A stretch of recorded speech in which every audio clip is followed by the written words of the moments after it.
Assalamualaikum warahmatullahi wabarakatuh. Alhamdulillahirrabbilalamin. Wassalatu wassalamu ala asrofil anbiya'i wal mursalin wa ala alihi wa sahbihi ajma'in, amma ba'du. Pertama-tama, marilah kita panjatkan puja dan puji syukur kita terhadap Allah Subhanahu wa taala yang telah melimpahkan karunia-Nya kepada kita.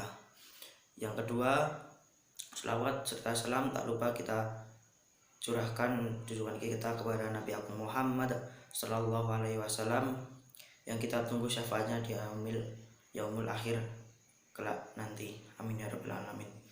Perkenalkan, nama saya Aska Aldibaran Maugra, kelas 8B. Saya di sini mau membacakan kultum tentang adab interaksi antar lawan jenis. Sebagai makhluk sosial, manusia akan selalu berusaha untuk memenuhi kebutuhannya sosialnya, yaitu bersosialisasi atau berinteraksi dengan sesamanya, baik dengan teman sejenis maupun lawan sejenis. Islam sendiri telah mengatur interaksi antar lawan jenis berdasarkan dasar hukum Islam atau sumber syariat Islam, yaitu sumber pokok ajaran Islam, yaitu Al-Quran dan Al-Hadis serta ijtihad ulama. Adapun adab interaksi lawan jenis atau cara bergaul yang baik menurut Islam di antaranya adalah sebagai berikut. 1. Berteman hanya karena Allah Subhanahu wa taala.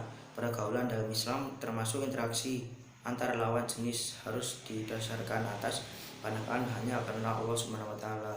Rasulullah alaihi wasallam bersabda, ada 3 perkara barang siapa yang tersebut padanya ketika hal tersebut, maka ia akan merasakan lezat manisnya iman. Jika ia mencintai Allah dan Rasulnya melebihi yang lain, mencintai dan membenci semata-mata hanya karena Allah, jika dilemparkan ke dalam api neraka yang menyala-nyala, lebih disukai daripada berbuat syirik, menyekutukan Allah. 2. Tidak boleh berdua-duaan. Ketika berinteraksi dengan lawan jenis, maka kita tidak boleh berdua-duaan atau berhalwat. Tujuannya untuk menghindari zina, karena zina dalam Islam termasuk dosa besar. Dari Umar bin Khattab, Rasulullah alaihi wasallam bersabda, jangan salah seorang di antara kalian berdua dengan seorang wanita yang bukan mahramnya, karena setan adalah orang ketiganya. Maka barang siapa yang bangga dengan kebaikannya dan sedih dengan keburukannya, maka seorang mukmin. 3. Tidak boleh bercampur. Selain tidak boleh berdua-duaan ketika berinteraksi dengan lawan jenis, kita juga dilarang untuk bercampur atau ikhtilat.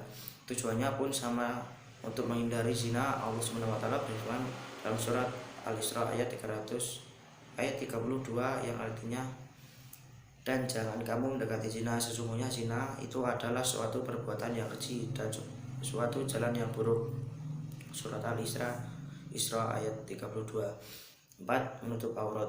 Islam mengajarkan bahwa kita ketika berinteraksi dengan lawan jenis harus menutup aurat agar tidak menimbulkan fitnah dan terhindar dari zina.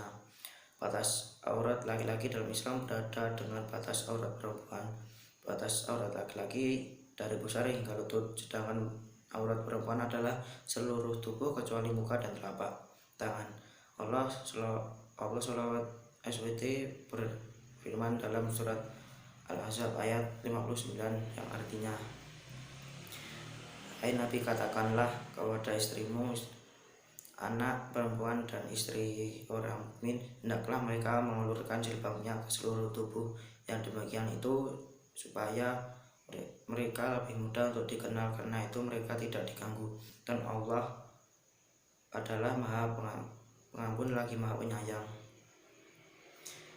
Menundukkan pandangan. Selain harus menutup aurat, Islam juga mengajarkan pada kita bahwa ketika berinteraksi dengan lawan jenis, kita harus menundukkan pandangannya. Tujuannya agar terhindar dari zina.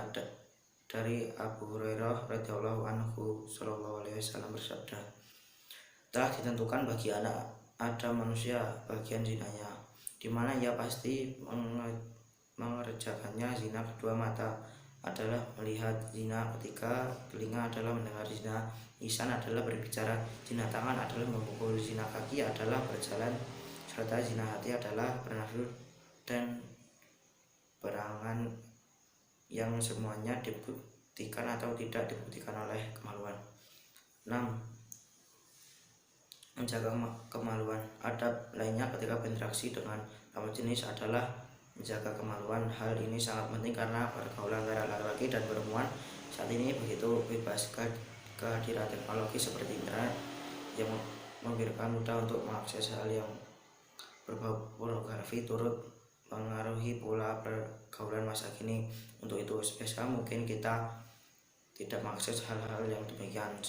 Salah satu cara untuk menjaga kemaluan sekaligus cara menjauhi dalam surat An-Nur ayat 30 Allah SWT berfirman yang artinya, katakan kepada orang laki-laki yang beriman, hendaklah mereka menahan pandangannya dan melihara kemaluannya. Yang demikian itu adalah lebih suci bagi mereka. Sesungguhnya Allah Maha mengetahui apa yang mereka berbuat. 7. Dilarang berdendam berlebihan. Setiap perempuan tentu ingin tampil cantik. Caranya adalah dengan berdandan berlebihan, memakai perhiasan dan memakai baju yang menarik dengan tujuan untuk menarik perhatian laki-laki yang bukan mahramnya atau tabarruj semisal dalam isian kultum dari saya. Wassalamualaikum warahmatullahi wabarakatuh.